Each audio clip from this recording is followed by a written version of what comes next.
right, welcome back to the program. Okay, so before we took a break, Wakili Kithi, you were submitting something. Yes. The legal term. Allow me to give you a minute to submit, to finish your submission. And worked on me. Order, order, Yeah. order, Sossion, Yes. order. Wakili, to the guys. I think to sum up on that issue is the fall of democracy. Democracy beholds division to rule. So that we have to go, for instance, for an election to divide ourselves towards bias for a candidate. And then it is proposed that we should form back to some unity of sorts so that then the ideal will be with those divisions that we have towards an election.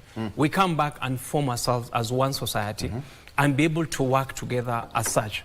But you know, again, in politics, you are not, there's no proposal in the Constitution where you are directed or commanded or ordered by the Constitution on how to vote.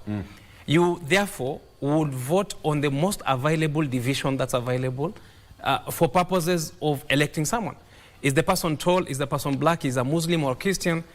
Is the person male or female? Is the person, did he give me money or not? Is likable, or is it my ethnic background?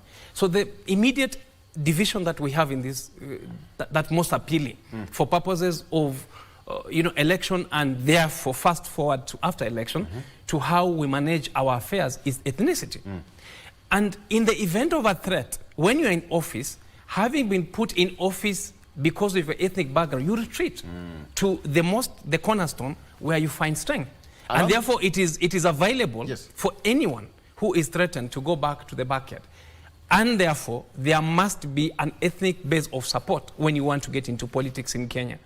If that is so, and if I'm right about that, then you will see Gachagua, if threatened by whatever circumstances, retreating ethnically for purpose of attracting and solidifying his base in order then he can politically either survive or politically be reasonable in terms of what he wants to be beholden in government.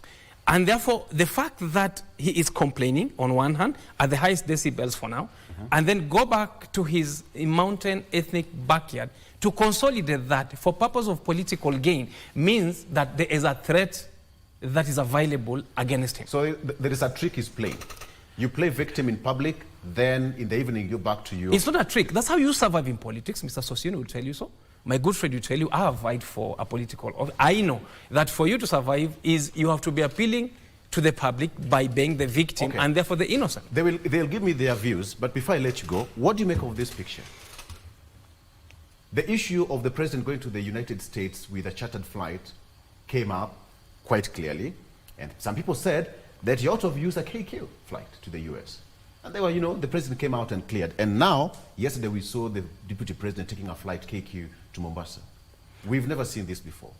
Well, I think what you need to do in public, and if in politics, when there's a moment that you can seize for purposes of improving on what you're building up, you have to seize it. What the deputy president is trying to demonstrate there is that he is the humble. He's humble and he's suffering. Because the alternative to that is a private charter, is an Air Force plane. And therefore, because I'm suffering, I'm with you. He is one of us on account of the fact the same transport that I use to Mombasa and my good friends here can use to Mombasa. And of course, that's not, he should have used a bus if he had got to the list. But because he used the plane as wool and not the trappings of power as had been demonstrated before, because he has enjoyed that before, it means therefore that he's communicating to us that he's this humble man, a true man, and a good man. Using a KQ flight doesn't mean humility. Listen, as opposed to a charter, then it's humility. Because he would sit next to me. Of course, if he sit in front, that's first class. But the best he would have done is use a bus or a matatu. Then I would say, if he wants to get down, he should get down to the lowest. Then I would or even SGR to Mombasa. Mombasa is home for me, so I know the means of transport there. The point is, he is communicating to us either that he's been denied in the manner that he communicated to justify, or in the alternative. Allow me to get the three gentlemen to respond to that before I let you go. Allow me, like 3 minutes. Sossion, you'll take 1 minute because he's also leaving. No, I think... to whose advantage? Go ahead. I think you've asked what is happening in Kenya Kwanza and yes. Number one, Kenya Kwanza is a democratic outfit, and it's a big party for that matter. And then the issue of what we are seeing around the office of Rigathi Gachagua and his reactions, and of course he has reacted publicly. It has nothing to do with his personal relationship with the president or working relationship, not at all. Yeah, not at all. And we have seen he has retreated to the mountain. So the issues are at the mountain. It's mountain specific. There's nothing to do with the rest of Kenya. Nothing to do with the office of the president. Nothing to do with the president himself. But I think if you look at the mountain in terms of government appointments, it's extremely expanded and strong, and they're strong men. You have the leader of majority. Leader of majority, that's not a small office. A young man from the mountain. You've got Chair Budget, Ndindi Nyoro, a young man from the mountain, very robust, very strong, and very appealing right across. And you have the CS Internal Security, who actually was an option for the running mate for the president. And the list we can go on and go on. The Attorney General, the KRA, the Governor Central Bank, and all the rest. And so that presents an inherent political conflict in the mountain. And there is an obvious conversation at the mountain about the future, political future of individuals at the mountain.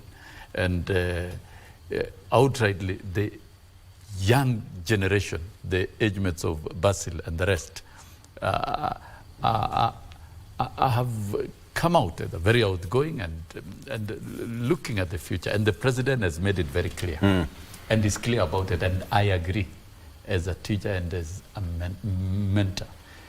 We must think about tomorrow for any country. And the young men of this generation, these are leaders of tomorrow. We might, in 2032, see Basil as the president of Kenya at that time. Possible. And it is possible. And if he merits and is elected by Kenyans, we might see our lawyer here as Attorney General of Kenya. At that time, if he merits, Kenyans will be allowed. And now the president has said, we shall mentor the young leaders. And that's a policy position within the party and within government.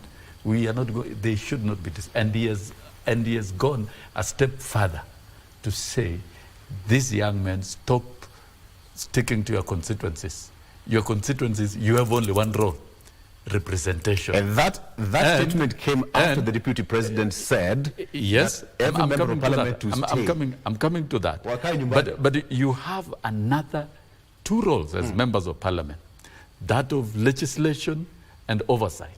Legislation and oversight, you will not have capacity to execute those two. Those are national duties. And so the president is very clear. And that then rules out the initial statement of the president, deputy president. So then the conflict is within the mountain. Go ahead. I agree with the lawyer. Yes. Number one, I think the deputy president is seeking sympathy. And this is a political strategy that he's using. It's very clear that there are loggerheads with the end of state. Something is cooking within the party. And in reality, if all was well, you would not see him going in the Kenya ways, and actually being by himself. But what I want to tell Kenyans who are watching this, the head of tribal politics is this 2027. Simply because the generation coming up, they don't even speak their mother tongue. And 10 years from now, these will be voters. So you cannot be saying you are retreating to your ethnic background to seek support. But when things are okay, you even ignore, those ethnic communities from your area. You only remember them when you are pushed to the wall. And these are things that we can't allow. Because in principle, I think Rigiji is reacting when he sees the young people from Mount Kenya coming up and trying to bring that unit of purpose, trying to shun away from tribalism, and that makes him feel threatened. You have heard him talking about these young people without specifically mentioning names, but he feels like the president has a soft spot for some of the young people from Mount Kenya, which is making him feel a little bit, you know, his status quo is being challenged. And that is why you can clearly see him going to the Hodi people, talking of one man, one shilling, one vote, which is rubbish. To me, that's nonsense, and we can't allow it. We have been having that kind of continued policy from 1963. And that is why some regions have surplus of development when others have nothing, you know. So if we continue this kind of thinking, then the level of disparity will continue. And the gap between the haves and the have-not will widen up. And it is actually killing patriotism. Because how will you tell someone to be a patriot when throughout his life he has never seen a tarmac road? Throughout his life, he has only seen maybe a level 3 hospital in his area, when some areas have 6 level 6 hospitals. So these are a joke. And it has been continued because of that thinking of one man, one vote, 1 shilling. And now look at ID. To acquire an ID, you need 1,000 shillings. So the poor means they cannot even exercise their voting right.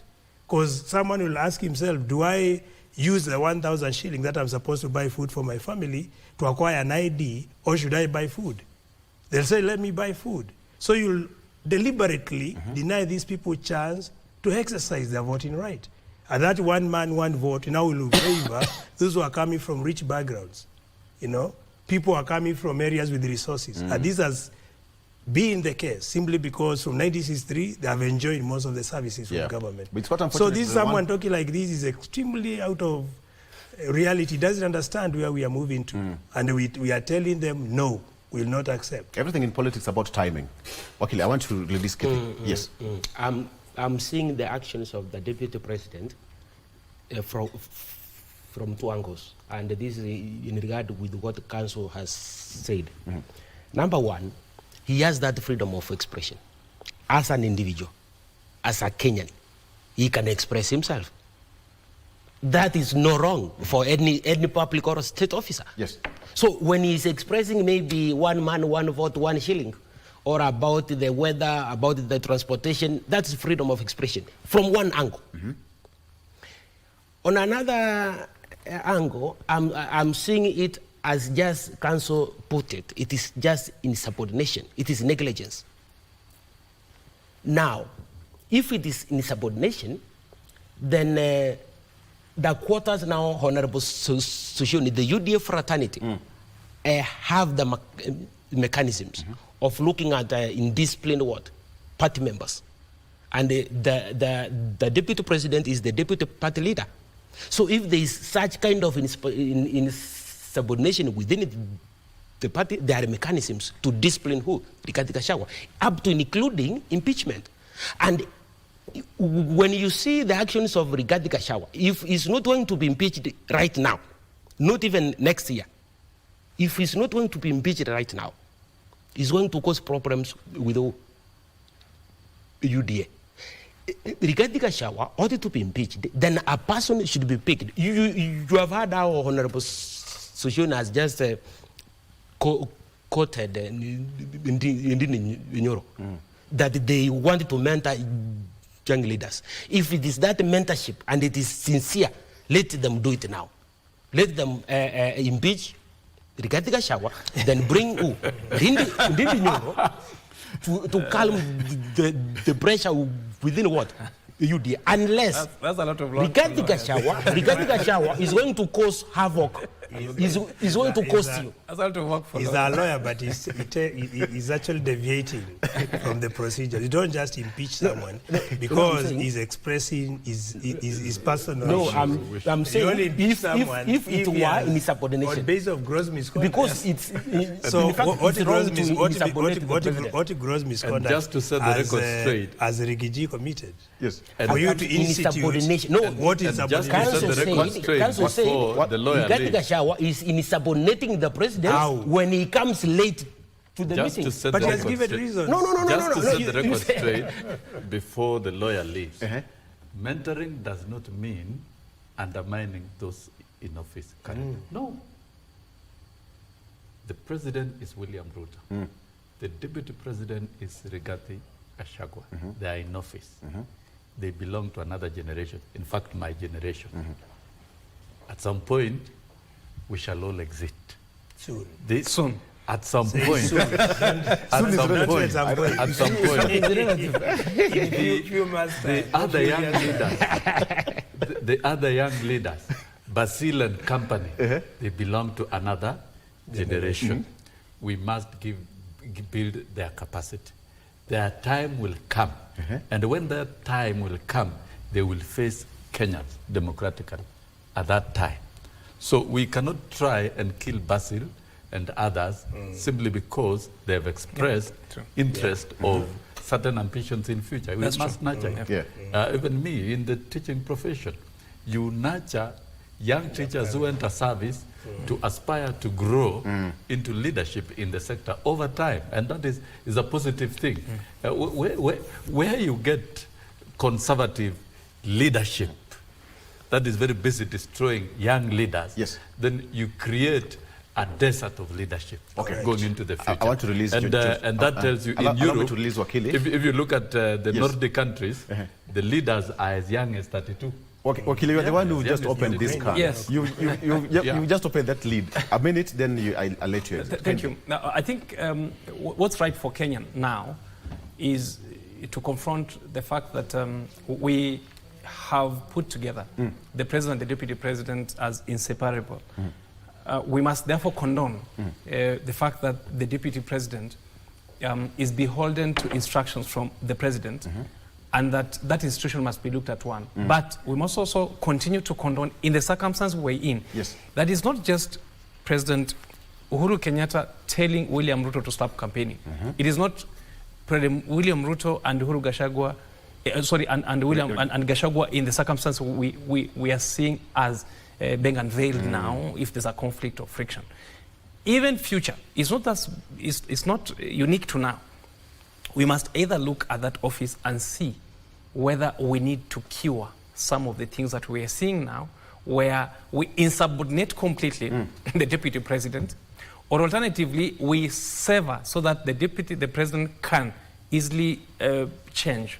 If things are not working, change his deputy president and move on with the country. Because remember, the deputy president, if he's strong enough, he's not strong enough now, but if he got his backyard plus other support, he can easily paralyze government on account of how strong he is. So that liberty must be looked into in what we want. But as it is now, it is not unique only to what we saw in the last regime and this current regime. It remains a constant. The deputy president enjoys his liberties, but again can confront to friction the president towards friction, which affects again output in terms of delivery, because he formed government, the president. Some of those in offices in government are beholden to the deputy president because they were put there on account of the deputy president being given some of those offices to appoint people or propose people, right? And because of that, then it means that the deputy president say word or whatever he says has weight. If it has weight, then whatever he complains, whether justly or unjustly, against the principle of collective responsibility also holds water. And therefore, that's why we read into it as a friction between the president and the deputy president. Okay, I'll release you. Thank you. It's going to be interesting moving forward. 2025 is almost here, and 2027 for the politicians, all of you, you know, there's no time left. I can imagine. Sossion, allow me to release him. You said you wish he stays, but... Permission granted. Thank you so much. All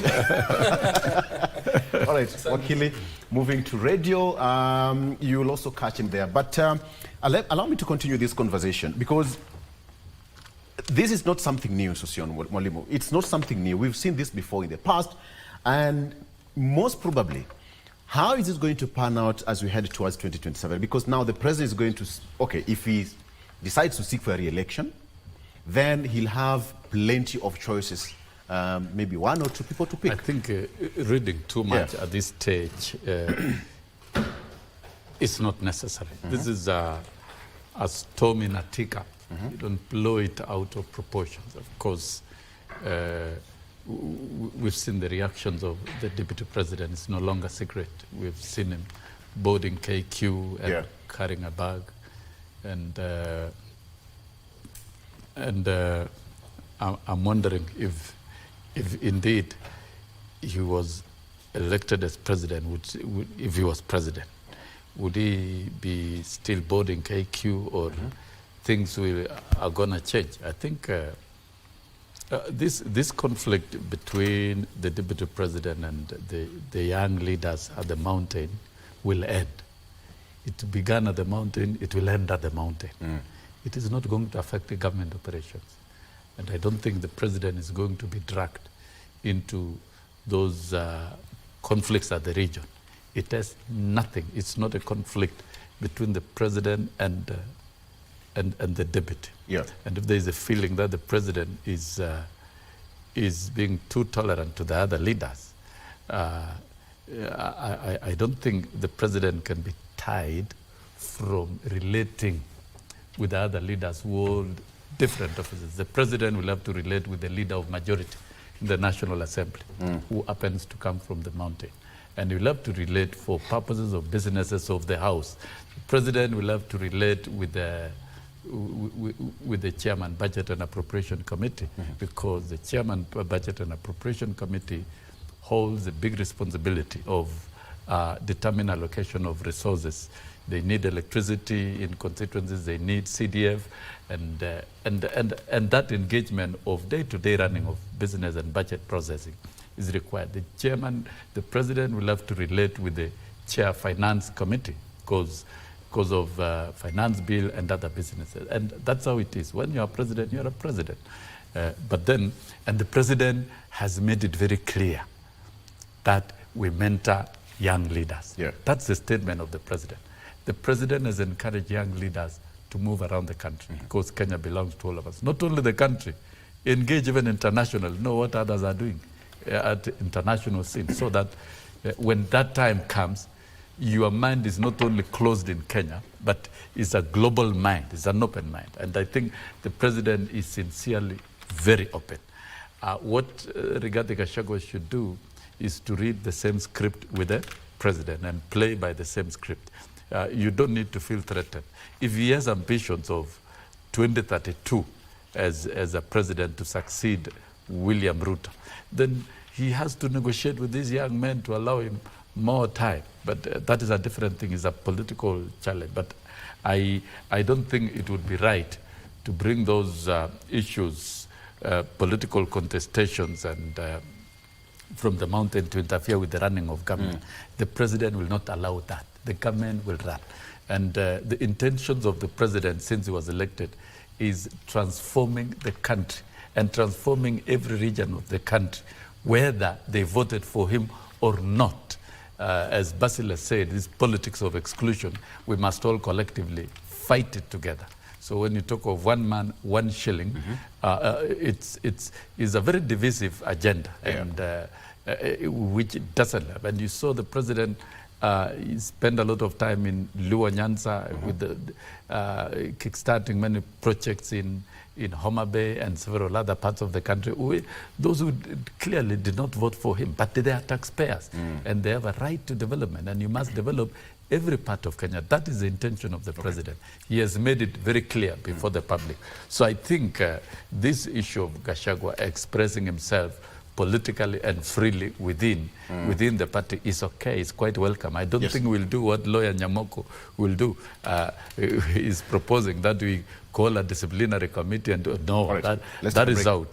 And in terms of transport... Let's take a break. And in terms of... Allow me, it's a commercial break. Kindly, let me take a break, and when we come back, I want to talk about the issue of the finance bill being tabled tomorrow. And it's a big deal, it's a big day for the next financial year. I just want to hear, Mheshimiwa says that they have not been given enough money to run their constituencies. True or false? And how is it going to affect the running of their constituencies as far as that concerned? Governors are also saying that how Treasury is ruining their project plans. All right, so let's take a look at that. Meanwhile, we are also waiting to get that link from State House where we're having a presentation of credentials of different ambassadors and high commissioners. That will be coming up shortly after this. Stay with us. Good morning.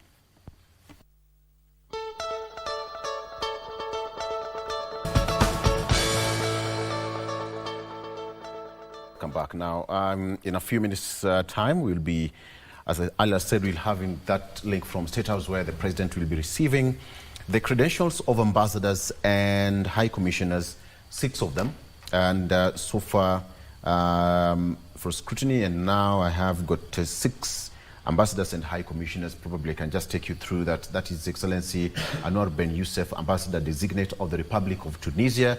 His Excellency Mr. Patricio Alberto Aguero Vicheri, that is Ambassador Designate of the Republic of Chile. Number 3 is His Excellency Mr. Luis Alejandro Levitt, Ambassador Designate of Republic of Argentine. And number 4 is Her Excellency Ms. Romy Sonia Tincopa Grados, Ambassador Designate of the Republic of Peru. That is non-resident Ambassador Designate.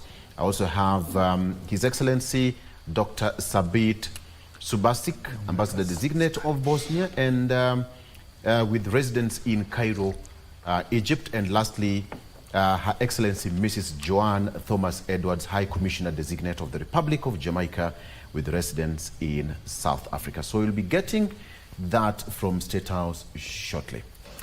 Very fast, you've done your part, Mheshimiwa Basil. We've had lots of... I was finishing. Oh, okay. Yeah, there's a bit you stopped me about, all right, okay, sir. Go ahead. About the transport of the Deputy President. And I think this has been an issue that he has raised in quite a number of fora because of coming late. There is no reason for anybody to turn up in any public event late on account of poor transport. You remember President Moi never used to fly, but he used to travel on road. And it would take him an hour to Nakuru. How long would it take a minister to travel on road from Nairobi to Nakuru if you wake up, say, at 4 or you sleep there on time?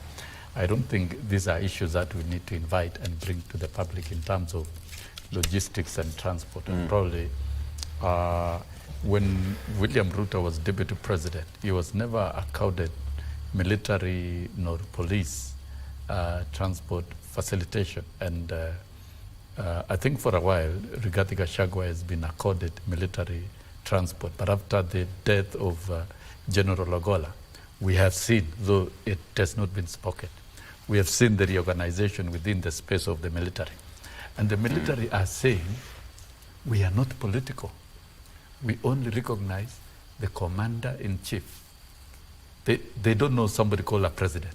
The military, they don't know a president. They know a commander-in-chief.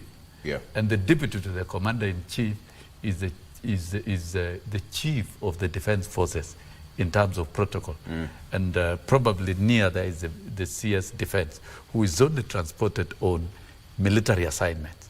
And therefore, facilities of the military are not whatsoever available for use by politicians. And those are the changes within the military that might have affected certain aspects of change in transport, which is normal, which is expected. And therefore, the office of the Deputy President should not hide this type of transport. We should, in fact, flying around the country is not with choppers and whatnot and with taxpayers. Man, I think this one we should rethink about it. If tomorrow I'm wanted for duty in Mombasa for purposes of my ministry, provided I have notice of duty, it is myself to make arrangements to be there, whether by road, whether by SGR, or whether I use my own air ticket in Kenya Airways, or whether I procure a chopper. It's up to you to organize yourselves. And we've led institutions, even Parliament. If you're supposed to be seated at the chambers at 2:30, you will be seated at the chambers at 2:30. There will be no reason, Basil, you give reason that I was late in the constituency or doing this. Up to you to organize. Let us run our country in a disciplined and orderly, transparent and accountable manner. So some of these things is about governance. And I think the governance issue, we'll need all of us Kenyans to talk about it collectively. There's something I picked in terms of the military allocation of transport and that order and the hierarchy. I think there's something I picked there. Perhaps we did not even see it from that level. Okay, so tomorrow is a big day. The next one financial year, that is going to be debated, tabled tomorrow in Parliament. Mr. Basil, what is your expectation? Did you submit your, participate in the public participation? You mean for budget? Yes. Yes, I did. But what was the input? Maybe we can start from that. I'll start with the on education element. Right. You know, initially we have the interns, the JSS interns, who have not been contracted on permanent and pensionable terms. With this coming budget, we have actually allocated funds to be able to accommodate all the interns, the JSS interns, to actually transform their contracts to permanent and pensionable terms. So these has solved the stalemate and the crisis that we have seen with the interns trying to demonstrate. On matters to do with the trying to mitigate the disparity on electricity connectivity that we have witnessed over the years, as members of parliament and through our involvement in the budget process making, we have been able to allocate at least 50 million shillings for each constituency to support rural electrification programs. On top of that, we have also been able to review upwards the resources allocated to county governments from the initial 370 billion to about 400 billion. And this is money that is going to strengthen or reinforce health infrastructure within the 47 counties. If you go to many dispensaries today, my parents cannot, or sick patients cannot be able to get or access basic health supplies. We are talking of drugs, etc., which basically is denying the poor the right to access medical health services. On the capitation matters, we have also been able to allocate money for capitation to ensure that all primary schools remain afloat and able to run, operate smoothly without having to wait for capitation money for quite some time. What has not impressed me in the budget, and I put it on the floor actually when I was making my contribution, agriculture is a very essential sector in our government. And any country that's to move forward has to invest so much in production. We have only budgeted 10 billion in agriculture. And out of that 10 billion, 4 is going to subsidize fertilizer. And if you look at, if you do profiling on soil analysis across the country, you find only about 3 counties are the ones that need fertilizer. The rest of the 44 counties do not need necessarily fertilizer, because you find most of the soil is arable soil, very fertile. What is lacking in its water. So I expected, instead of pumping 4 billion to subsidize fertilizer, we had more money to boost irrigated agriculture, irrigated and mechanized agriculture, so that we can be able to produce more for domestic consumption and also for export. If you look today, Kenya is a net importer of food, and that is giving us a very negative and a very sick balance of payment, where most of our money, there's outflow of money going to other countries. And when it comes to balance of trade, it's still not very healthy, because when you have more imports than exports, then in reality you are losing so much of your local currency in the international transaction. And you have seen how our shilling has been underperforming. If you get baseline data for the last 10 years, from the time of President Kibaki, then you come to the time of Uhuru, that is the 10 years for Kibaki, that is 20 years. If you get that, you do comparative analysis of trending now, our shilling is performing, it will tell you for sure this, we need to do something to mitigate this. And that the only way to do that, you inject so much on production, that is food security in agriculture, then you focus more on manufacturing, because manufacturing cannot survive without being supported by agriculture, where most of the raw materials should come from. So there is so much, and I mentioned this, as told Parliament as patriots. People are thinking, forward-thinking people, and who are willing to move our country to the next level. We need to understand how to reprioritize our budget allocation. And again, we don't expect what we have seen, where the CS, the Minister of Agriculture, they bought stones and sold to poor farmers, purporting that these are fertilizers. That was a very embarrassing situation. So we hope the 4 billion budgeted for subsidized fertilizers are not going to be subjected to a similar scam, where you are buying poor quality fertilizer and selling to poor farmers. That is being a threat to food security, where you are supposed to protect. His main mandate is to uphold high level of integrity and be able to serve Kenyans diligently. So it is a paradox or an irony, where you are supposed to ensure food security is actualized, like Kenya move forward to be able to feed its citizens.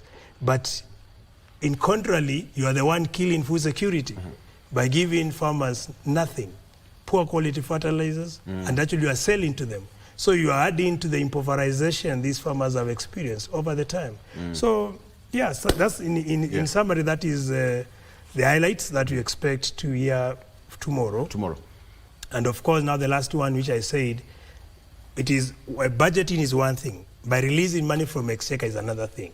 We have been getting these huge fingers, but this money doesn't move from Treasury. I'll ask you that. I'll come that is affecting development. Of course, even the governors are now saying that Treasury, the release of money from the Treasury is now affecting their development plans. But then now, the current bill seeks to raise 302 billion shillings worth of additional tax revenue in 2024-2025 financial year.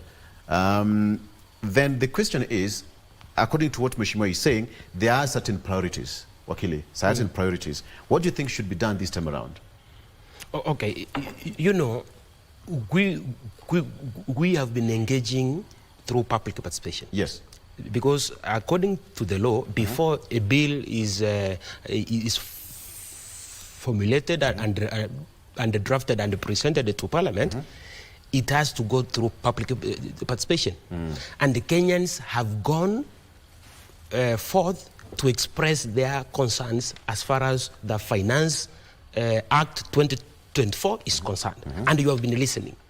People have been voicing out that this is what we want. Some of the areas that I've picked, most Kenyans want the Finance Act to handle is to reduce reduce VAT on petroleum products, and also to reduce road maintenance levy, and also to reduce VAT on basic food items, to zero rate VAT on basic food items, and also to do what? To remove VAT on locally published books and educational materials. This is because most parents are struggling with education, to educate their children. Now, one thing I would like the people of Kenya to know is that the budget process, as Mheshimiwa Basil has just contemplated, in fact, it's a parliamentary process. Most of the people of Kenya think that this Finance Act is about the president. It's not about the president. In fact, most of the bills originate from the cabinet. But in regard now to the finance, budget process, mostly this comes from Parliament. That's why we have an annual appropriation bill. It's about the National Assembly. A supplementary appropriation is about the Parliament. Parliament has been vested powers to determine national allocation to the national and the county governments, to appropriate expenditure to the national government and other national state organs. So when this Finance Act is going to pass, whether it passes or not, let the people of Kenya know that it is Parliament that has failed them or have acted in accordance to them. Remember, Victor, there are 4 features that we need to understand about the government of Kenya. Number 1, the government of Kenya is a republic. Number 2, it is a unitary state. Number 3, it is a representative democracy. And then number 4, it's a presidential system. A republic means it's a political system in which the supreme power lies in a board of citizens who can elect the people to represent them. And when we elected our members of parliament, especially the National Assembly, because Article 95 sub Article 2 says the National Assembly deliberates and resolves issues of concern to the people. So with the people, we have participated in that public participation. And we have said that if you don't reduce VAT on petroleum products, my member of parliament from Kithi to Church North do not pass it. If the budget, I mean the Committee on Finance and Planning has not considered to zero rate VAT on basic food items, please do not pass it. So when it's going to pass, do not say it's the president. No. If it passes and then the people of Kenya feel hard pressed by hard living standards, then it's the members of parliament, and especially the members of the National Assembly, like now Mheshimiwa Posire. So if you are going to pass for us this budget and the way it's going to hurt the people of Kenya, the people of Kenya who chose you, who elected you democratically, will do the same in 2027 to now remove you from office. Because we have analyzed that indeed the books, zero rate items on books, items on education. Most of the population in Kenya, where pupils and students are learning, are low. The finance bill will be tabled tomorrow. Income earners. So we are requesting the members of the National Assembly, not the president, because the president is waiting for Parliament, which is the National Assembly, to pass that financial act for him to append his what? Signature. So let us not cry that the president has defaulted our social contract. We will cry. Mr. Basil says that there's a point that you've missed somewhere. Maybe. No, I think he doesn't seem to understand how Parliament operates when it comes to deliberating and passing very essential bills. When you talk of the finance bill of 2024, the one which is coming forward, you cannot just say that if it is passed, all members of parliament should be punished by the voters. That is a very misplaced thinking and very misplaced statement.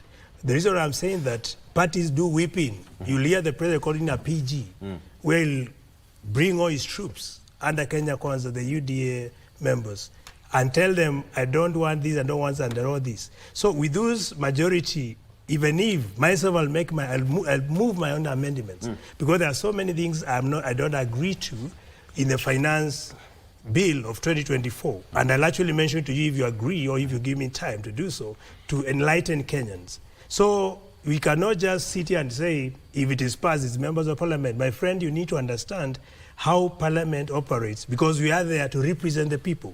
But majority carries the day. That has been the unfortunate scenario, and we did in 2023. You have 2 minutes. You can explain that. Yes. Now for example, let me talk of the eco levy. Go ahead. Where it is affecting most of the intermediary raw materials Kenya imports. So if you talk of, let's say, pulpwood chips, which is imported, and when it comes to this country, now eco levy has been introduced to the raw materials, intermediary, that we don't produce in Kenya, which are supposed to support processing of finished products. I would give an example. When you are exporting horticultural crops to the Europe, there's a certain temperature those products are supposed to be maintained. And the boxes that carry them, they have certain, they have to meet certain minimum thresholds.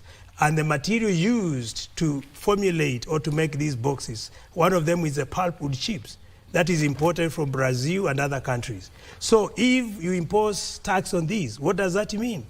Most of the exporters will not be able to export because they'll have to buy very expensive, the packaging items for these export products. And if you compare Tanzania, Tanzania does not put levy on this. So what are you telling my manufacturers in Kenya? Move to Tanzania, process them from Tanzania, export to other countries, and then you lose manufacturers. And if you lose manufacturers, the ripple effect, you lose jobs. There'll be huge job cuts if we don't make amendment on this. Myself, I'll push it, I'll move it on the floor, and I'll use statistics to support my argument. Yeah. If that is not respected by the majority who normally carries the day because they've been whipped, then you can't come here and blame us. We'll all be suffering together. I can give you, after 2023, Finance Act, where we mention some of these excise duties, etc., multiple taxes. Many manufacturers have moved so far to Tanzania and to Uganda. And for a layman, go to the border, see how many lorries bring in items to Kenya. What does that tell you? Tanzania is exporting more than us now. Yeah. Initially, we used to see so many lorries from the Kenyan side moving to Tanzania or to Uganda. Now it's the opposite. What is causing this? Because of punitive taxes, which we mentioned. I told them, guys, I'm a patriot. I don't speak because I'm on the side of Azimio. I'm doing it for the sake of the current generations and generations to come. And this is the kind of thinking we want Kenyans to have. At least let's have independence when it comes to making some of these policies or introducing some of these. Because you need to understand, yes, we want more revenue. And to prove that, what happened? KRI was unable to meet the target. And as a result, exchequer releases have been poorly done. You have a budget, you need money, but they don't have the money. That is what has affected county government delivery, has also affected national government CDF delivery. Yeah. Like now we are moving to the next financial year, and we are in arrears. We have not received all our monies. And we are even considering either to tell the CS Treasury, don't bring a new budget. First clear all the outstanding arrears before we move to the next level. So let's resonate with the reality and come up with a budget which we can implement, and don't introduce a new finance act without looking at the flows. Is there a ploy to introduce a new one? Well, the issue is you don't introduce a new finance bill when they already exist in one, as flaws. Okay. You need to allow and look at the current one. Where are the weaknesses? Then make amendment which will be part of the 2024 finance bill. But they are bringing new taxes on top of what was already reintroduced. So if you bring this, then you are going to kill even the mama mboga. Wheelbarrow, for example, which was a symbolic item in the Kenya Kwanza Manifesto, the UDA.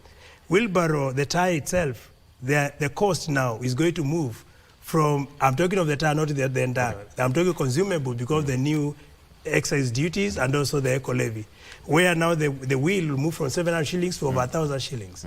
That's a wheel, not talking of the other costs which are involved. So there is so much where we need to look into and try to understand.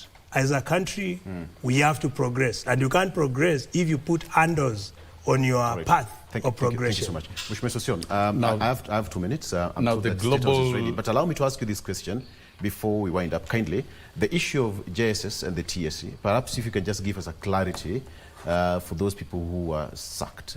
You will allow me 1 minute on this conversation. Kindly, and then 1 minute on that. We are rushing to State House. The global economic system is complicated all over the world. It's not only unique to Kenya. And Kenya has done a lot to wriggle itself out of the challenges. So coming down to the budget statement and finance bill, Parliament has concluded the crucial stage of Committee of Supplies, that is approving the budget and policy statement that the CS will present tomorrow. And so the investment programs in the budget and with its corresponding allocation has been approved by Parliament. That is closed. That is the most crucial stage. So that tomorrow the CS Treasury will present the budget outlook formally, proposal and estimates, and table the finance bill. And the finance bill, once tabled tomorrow, must be dispensed of within 7 days. That is the procedures of the rules of the House. And I don't think parliamentarians should be intimidated to do what is right for the country. What they are doing tomorrow is, what they will do within the next 4 days is that of the country. The budget outlook is very futuristic, and it is focusing on the major transformative pillars. He has talked about agriculture, and we must enhance manufacturing and value addition and promote work of farmers and several other aspects within it. But from where I come from, the social background, and social justice, where we believe in social and economic equality of people. We would expect a budget that is going to focus on delivery of quality healthcare eventually and offload cost of medication from all households. Once you remove that cost, then you will have done justice to the people of Kenya. Number two, we would expect education to move to being totally free and of good quality and fully funded by government. And those are key issues. And in terms of Kenya as a destination for investment, the fact is the quality of labor within Kenya for all the investors is high and cost-effective compared to other destinations like Uganda and Tanzania. Yeah. So we may never compare. So if the taxation, is going to finance the budget and is indeed going to be futuristic and transformative, then parliamentarians, regardless of political affiliation, needs to apply their mind. And then lastly, on the JS, the teachers have been out there picketing. And I think there is one problem here: poor communication of government policy. Employment of 116,000 teachers is a policy position in the Education Charter signed by the President on 23rd of June 2022 during campaigns. And it has been transformed into government policy. And 56,000 teachers have been onboarded on a program of serving for 2 years before they are converted automatically without advertisement to P&P. And this budget contains 8 billion shillings to convert 26,000 to P&P and another 2.4 billion to onboard another 20,000. That will take it up to 76,000 and gradually up to 116. So the problem is with the Teacher Service Commission. It has not understood the manifesto of Kenya Kwanza, and it has not transcribed it into a documented policy that is even adopted by Parliament. It should be adopted by Parliament so that Mheshimiwa here can communicate to his constituents. That is one. Number two, it has not taken the necessary effort of convening meetings for those teachers and communicating their privileges and rights within this framework. If they did that, we would not have this problem, because at the end of the day, the plan to onboard 116,000 and convert their terms to P&P within 2 years is very, very well outlined within government, and that is the president's intention, and you can see the allocation of funds. So to me, I'm told we're ready for State House. Even if the taxes are high, provided it translates to quality service that offloads the cost from the households and create I promise jobs to call you back, Kenya. because the issue of JSS and TSC and these teachers who we can have a standalone discussion. Exactly. Yeah. All right. Allow me to finish there. Thank you so much, Wilson Sossion. Thank you for staying with us for the last 2 hours. I have got Honorable Basil Robert, representing the great people of Yatta. He's a good guy. People of Yatta, he's a good man. He's never missed my call. And you can be a president in future. Don't forget us in your kingdom. As a teacher and a mentor, I believe in young people who are determined to grow their capacity for the sake of Kenya and for the sake of humanity. So toka kwa ukabila and work with the rest of young men in Kenya and Africa. You've talked to 2032. I can be state of spokesperson, Cindy. All right. No, spokesperson. Thank you so much. Go for the big prize, like anyone else. Asante sana, Naftali. And let's now cross over to State House. I'm told that that link is ready. And okay, let's take a break, and we come back. We'll be heading there to get what's happening at State House. Thank you so much. Stay with us.